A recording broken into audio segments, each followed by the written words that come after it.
आज से 24 अप्रैल 2024 को पार्लियामेंट के इलेक्शन से वोटिंग से 2 दिन पहले हमने एक प्रेस कॉन्फ्रेंस की थी, जिसमें रूलिंग पार्टी को यह कहा था कि इस बार तो हम लोगों को मना नहीं करेंगे वोट डालो ना डालो, लेकिन अभी 3-4 महीने का वक्त है असेंबली के इलेक्शन में।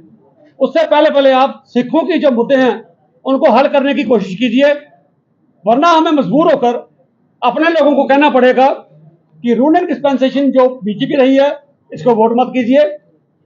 मैं बड़े अफसोस के साथ कहता हूं कि 4.5 महीने गुजर जाने के बाद भी आज से कुछ दिन पहले बीजेपी वाले हमारे पास भी आए, जिसमें नरेंद्र सिंह जी जो आरसपुरा से कैंडिडेट हैं वो भी आए, देवेंद्र सिंह जी राणा भी आए, प्रिया सेठी जी आए और काफी सीनियर लोग आए ये पूछने के लिए कि आपके मुद्दे क्या हैं।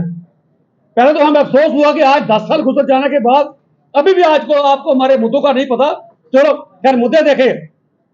उसके बावजूद मुद्दे सुनने के बाद भी कोई भी डिमांड हमारी इस मैनिफेस्टो में नहीं डाली गई।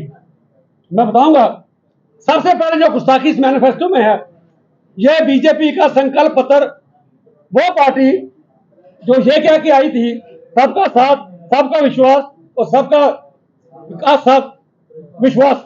तो इस पार्टी के मैनिफेस्टो टीम का गठन किया गया। यह राइट साइड पे लिखा है। इस मैनिफेस्टो टीम में 11 लोग रखे गए। हेड निर्मल सिंह जी ने किया, जिसमें 4 लोग, इसमें 11 मेंबर टीम है। हिंदू 3 थे, मुस्लिम 4 थे, पंडित 2 मेंबर थे, राजपूत 2 मेंबर था, सिख मेंबर इसमें नहीं लिया गया। आज जिस नरेंद्र सिंह जी की वजह से ये वोट मांग रहे हैं, कम से कम उनको तो मेंबर बनाते कमेटी का, उनको पता होता मेरी कौम की कौन सी डिमांड है वो भी रखते, उनको मेंबर नहीं बनाया गया। बिल्कुल सिखों को कंसिडर नहीं किया गया। पंडितों की पॉपुलेशन कितनी है, सिखों से कहीं कम है, उनके 2 मेंबर रखे गए मैनिफेस्टो कमेटी में, लेकिन सिखों का कोई मेंबर नहीं रखा गया। यहीं से पता चलता है कि अगले पेजों में क्या आप एक्सपेक्ट करते हैं।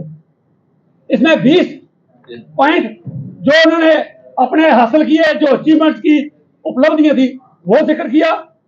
उसके बाद 25 संकल्प उन्होंने जारी किए। भाई हमारे जो कमिटमेंट है आगे हम ये करेंगे, 25 पॉइंट उन्होंने दिए। इस 25 में से मैं हमारे जो वीर भारतीय जनता पार्टी में काम करते हैं, बड़े अच्छे हैं, कौम का दर्द भी रखते हैं, मैं उनसे पूछता हूं, मुझे तो इसमें सिख नाम का कोई लफ्ज 25 में नहीं मिला। अगर आपको कहीं मिले तो हमें बता देना कि 25 कमिटमेंट में सिखों का जिक्र कहां पर है। हमारे 25 में से कहीं भी जिक्र नहीं। हाँ, एक जगह जिक्र आया, वो अंडर कंपल्शन, क्योंकि 42 पेज पे अंडर कंपल्शन आप देखिए, पूरी एक कम्युनिटी को पूरा पेज डेडिकेट किया गया कश्मीरी पंडितों को। हमें कोई इतराज नहीं, किसी भी सेक्शन ऑफ सोसाइटी को कुछ भी आप दे दो। तो ये पंडित के लिए जब इन्होंने जिक्र किया, अब मजबूरी पंडितों के साथ विस्थापितों में सिखों का नाम भी लिखना पड़ा, लेकिन जो हमारे बेसिक ग्रीवेंसेस थे इन्होंने उसमें जिक्र नहीं किया। अब मैं बात करूं मुद्दे की। हमारे मुद्दे जो प्रधानमंत्री जी से लेकर एलजी साहब से लेकर हर शख्स के पास हमारे मुद्दे पिछले 10 सालों में पहुंचे। यहां पर सरकार बीजेपी की रही 10 साल से, और एलजी साहब 2020 से एलजी साहब यहां पर।